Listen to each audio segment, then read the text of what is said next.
शिरोळ तालुक्यातील नांदणी इथल्या स्वस्तिश्री जिनसेन मठातील मधुरा उर्फ महादेवी हत्तीणीला गुजरातमधील वनतारा इथं पाठवावं असा मुंबई उच्च न्यायालयाचा निकाल आहे। या निकालाविरोधात मठाच्या विश्वस्तांनी सर्वोच्च न्यायालयात याचिका दाखल केली आहे।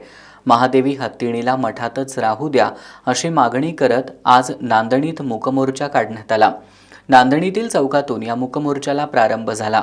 हा मोर्चा प्रमुख मार्गावरून स्वस्तिश्री जिनसेन मठावर आला।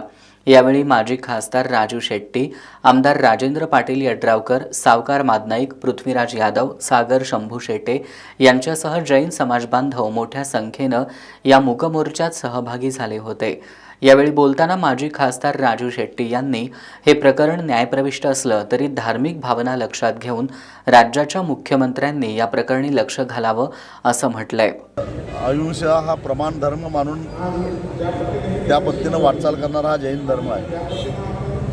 इथल्या महाराज तरुण आहेत, परंतु त्यांच्यावर त्यांची माधुरी हत्तीवर भक्ती आहे, नितांत श्रद्धा आहे आणि माधुरी हत्ती आता कायद्याच्या कचाट्यात पकडून इथून जाणार म्हटल्यानंतर महाराजांची तब्येत बिघडलेली आहे, त्यांचा ब्लड प्रेशर कमी व्हायला लागलेला आहे। हा अतिशय संवेदनशील विषय आहे आणि मुख्यमंत्र्यांनी हस्तक्षेप करून याच्यामध्ये लक्ष घातलं पाहिजे। लढाई महादेवीच्या अस्तित्वाची, शांततेत लढू, अखेरपर्यंत माधुरीसाठी भिडू, आपली हत्ती आपली परंपरा असे फलक मोर्चामधून दिसून येत होते। या मोर्चातून या हत्तीणीशी असलेली नाळ आणि त्याच्यावरील श्रद्धा प्रकर्षानं दिसून आली।